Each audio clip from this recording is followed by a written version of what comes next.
Kampung Bandaran mulai kehilangan detak kehidupannya saat malam jatuh terlalu sunyi. Tidak ada deru motor yang lewat, tidak ada siulan angin. Bahkan anjing-anjing pun seperti kehilangan alasan untuk menggonggong. Suasana menjadi hening, terlalu hening, seperti dunia yang sedang menahan napas.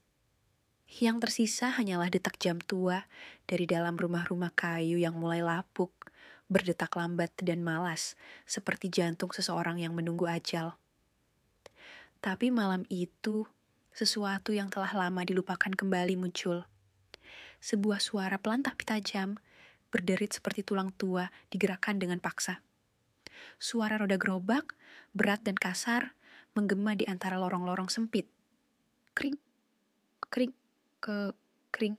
Bukan dari jalanan biasa, tetapi dari celah antara kenyataan dan sesuatu yang lebih gelap. Aryo, seorang mahasiswa perantauan yang menyewa rumah kontrakan tua di ujung gang, awalnya tak peduli. Ia mengira itu suara tukang sayur biasa.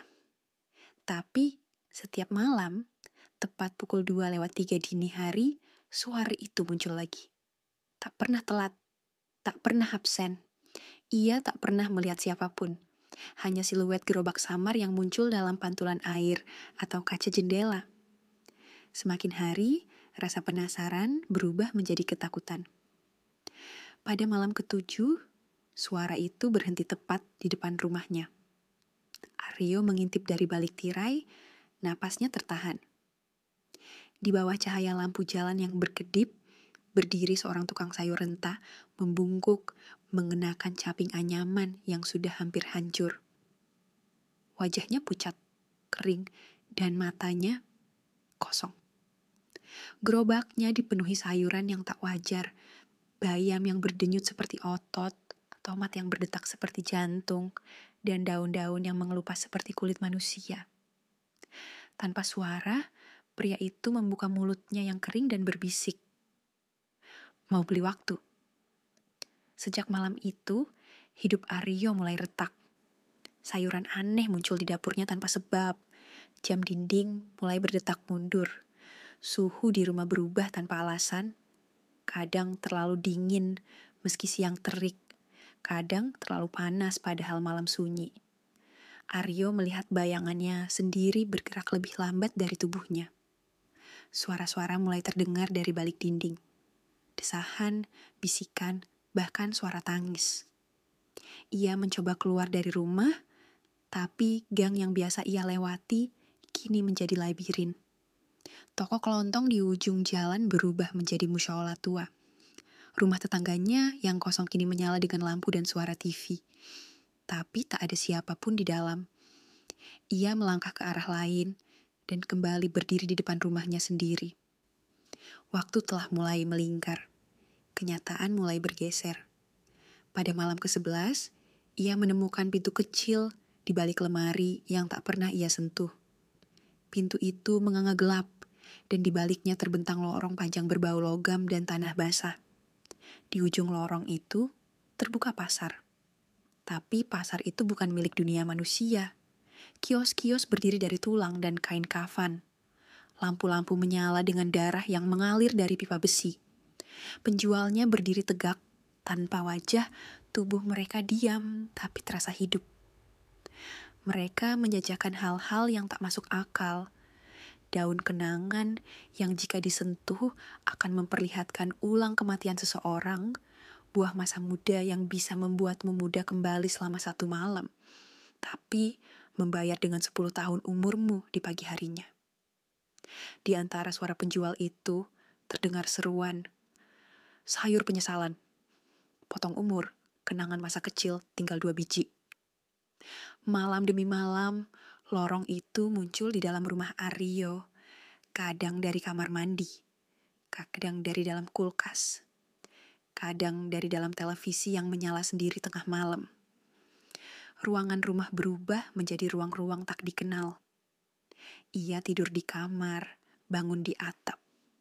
Ia bicara sendiri dalam bahasa yang tak dimengerti. Ia menulis surat, tapi tulisannya hilang begitu tinta menyentuh kertas.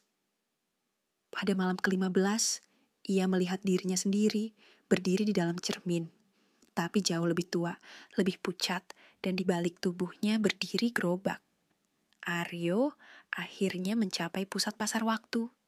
Di sana berdiri jam raksasa berlumur darah, berdetak dengan jarum dari jari manusia yang membusuk. Setiap detiknya terdengar seperti jeritan yang dibisukan. Di sekeliling jam itu, para penjual waktu berdiri mematung, dengan caping tua di kepala mereka, mulut bergerak tanpa suara. Salah satu dari mereka menyerahkan catatan lusuh, bertulis nama Narti. Di dalamnya tertulis, waktu tidak gratis dan tidak pernah kembali. Narti adalah penghuni lama rumah Aryo. Hilang sejak 1975. Catatan itu menjadi petunjuk terakhir. Satu-satunya cara keluar dari pasar waktu adalah menggantikan dirimu dengan orang lain, menyerahkan jiwa lain ke dalam jam. Tapi Aryo sendirian, tak ada siapapun yang bisa ia korbankan, kecuali dirinya sendiri. Versi-versi dirinya dari masa lalu, masa depan, dan masa yang belum datang. Dalam keputusasaan, ia mencoba menghancurkan jam itu. Tapi jarinya melebur bersama jarum. Tulangnya menembus ke dalam mesin. Ia merasa setiap detik yang berdetak merobek satu kenangan dalam dirinya. Ia mulai lupa nama sendiri. Lupa siapa ibunya. Lupa apa itu manusia. Wajah-wajah dari masa lalu datang dan pergi seperti mimpi buruk yang disusun dari serpihan waktu. Ketika semua selesai, Aryo bukan lagi Aryo. Ia telah menjadi bagian dari lorong itu. Ia adalah simpul dalam jaringan waktu yang membusuk. Ia bangkit dari kegelapan, mendorong gerobak beroda besi menyusuri ganggang kota. Sayurannya bukan lagi sayuran, tapi potongan waktu yang telah membusuk. Angin dari masa depan, matahari dari masa lalu, tangisan bayi yang belum pernah lahir. Ia mengetuk pintu-pintu yang belum mengenalnya. Di setiap rumah, ia berhenti. Di setiap rumah, ia menatap. Dan saat seseorang mengintip dari balik jendela, ia tersenyum kaku dan berkata, "Mau beli waktu." Malam pun kembali hening, sunyi yang bukan milik bumi. Kering, kering, kering. Suara roda gerobak itu kini menggema di banyak tempat. Lorong waktu tidak pernah benar-benar berhenti. Ia hanya berganti pengantar. Dan kini, ia ada di dekat rumahmu.